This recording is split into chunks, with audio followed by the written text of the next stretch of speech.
This was the moment when officers found Marvin Morales lying unresponsive on the floor of a station bathroom. A California sheriff's deputy who just overdosed on cocaine he'd stolen from people he arrested, which later tested positive for fentanyl. Deputies had to rush in and administer Narcan to revive him, and he was fired soon afterward. But on December 2nd, 2025, Morales resurfaced in the most horrific way imaginable. That morning, he stabbed his 11-year-old son multiple times inside their own home, while the boy's 6-year-old sister hid nearby, too terrified to move. Deputies who arrived described blood pooled near the entryway, and signs the boy had tried to crawl toward the front door. Morales fled before anyone could reach him, leading to a pursuit down Interstate 5 that ended when spike strips shredded his tires. As the car crashed to a stop, he reportedly drew a weapon, forcing officers who had worked with him in the past to shoot him. Morales died hours later at the hospital, while the sheriff called the crime one of the most devastating his department had ever encountered.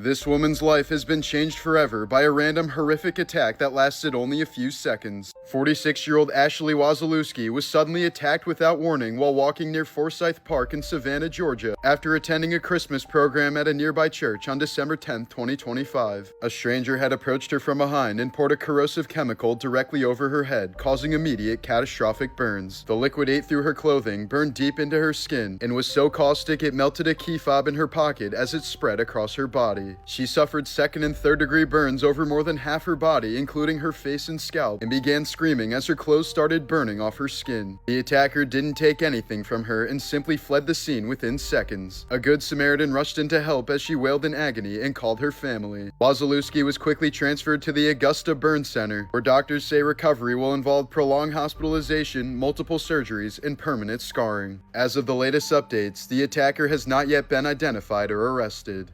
Alright, this David case is getting out of hand crazy at this point. So if you haven't been following, 15-year-old Celeste Rivas Hernandez went missing in August of 2025, and after several weeks with no sightings, her body was discovered on September 8th inside the front trunk of an abandoned Tesla registered to musician David in the Hollywood Hills. She was wrapped in plastic, dismembered, severely decomposed, and the medical examiner couldn't immediately determine how she died or how long she'd been dead. Now the newest details reveal that her remains had actually been frozen before being placed in the car, and that's a major problem for investigators.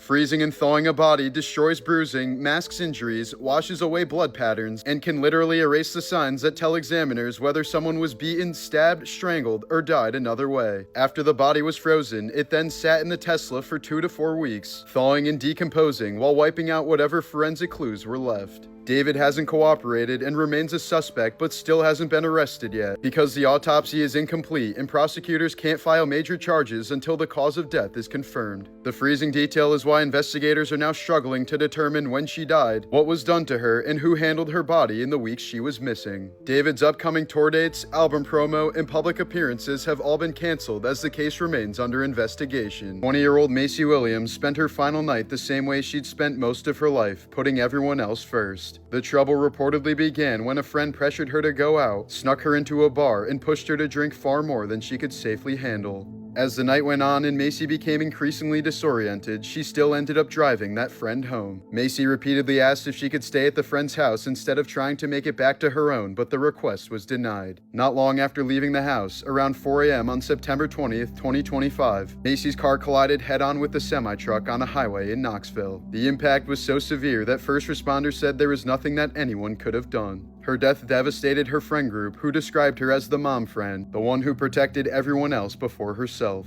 Here's a photo of what can happen when a hair dye allergy goes catastrophically wrong. This young woman suffered a violent reaction to PPD, a chemical found in most at-home dye kits, and within hours her forehead began swelling so fast it nearly doubled in size. The reaction triggered angioedema, a dangerous buildup of fluid that pooled around her eyes and scalp, warping the shape of her head and leaving one eye almost swollen shut. Doctors warn that reactions like this can escalate to throat swelling and suffocation if left untreated, and that once your body reacts to PPD, even a tiny exposure in the future can set off something even worse. In Hangzhou, China, visitors can find 2 iron statues permanently forced to kneel, Qin Hui and his wife Wang. They were the officials blamed for framing and executing the national hero Yu Fei in 1142. For nearly 900 years, visitors have treated the figures as if they were still alive and deserving punishment, spitting on them and smacking their heads in a ritual of public contempt.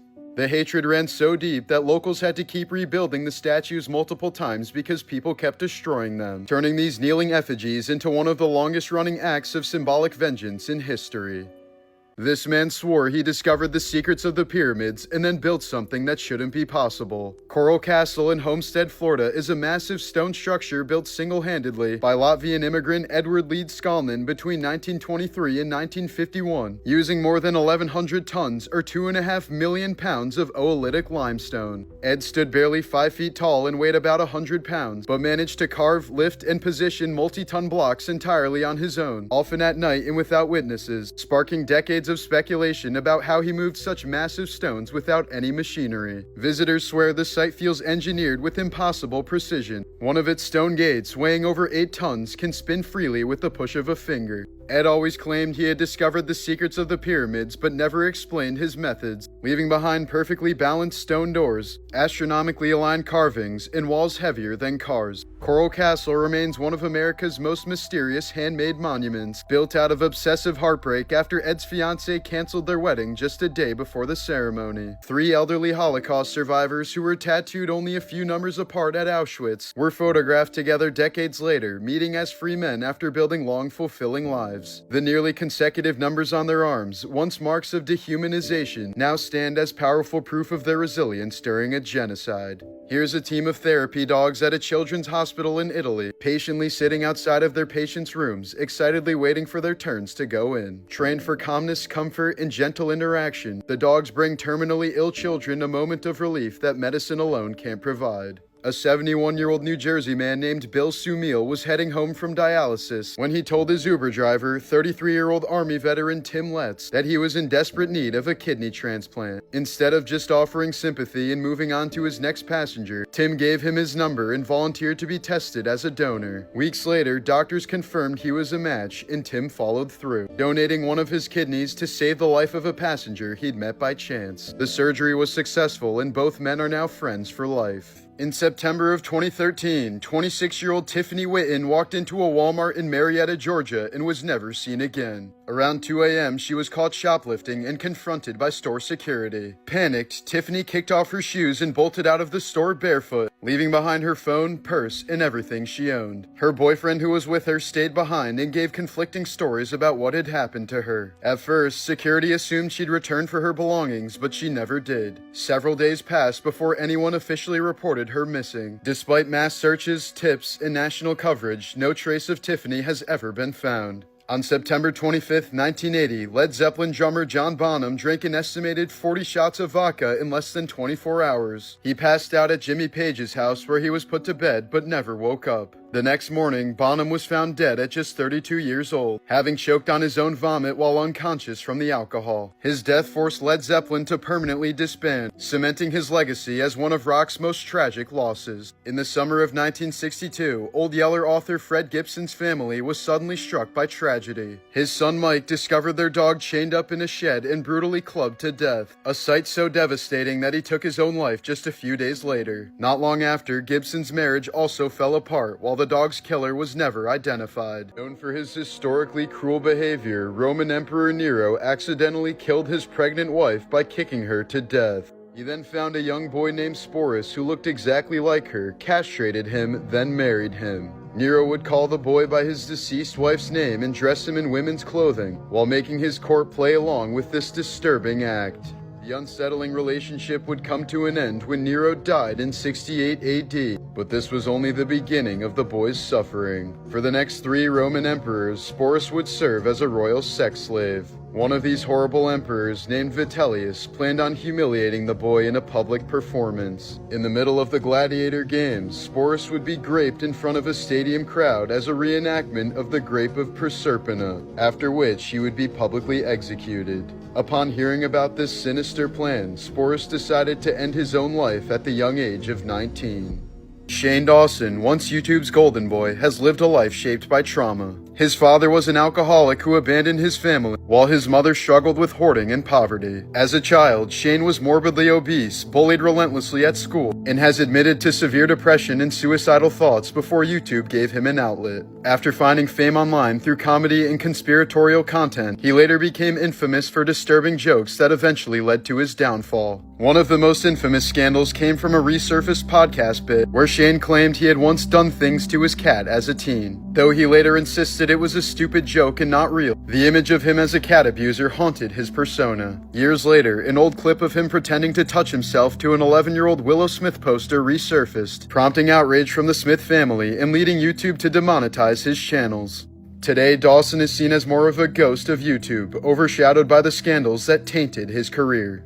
While filming the Season 4 It's Always Sunny episode, The Gang Solves the Gas Crisis, Caitlin Olsen was accidentally waterboarded by Danny DeVito for real. The crew thought a piece of wetsuit material over her face would protect her, but water still seeped through, leaving her genuinely choking and gasping for air in a true torture simulation. To make matters worse, Olsen had just recently broken her back after being dropped onto concrete during a 4th of July accident, and she filmed the scene strapped to a board with her weight pressing against the healing injury. She now calls it one of the 3 worst days of her life.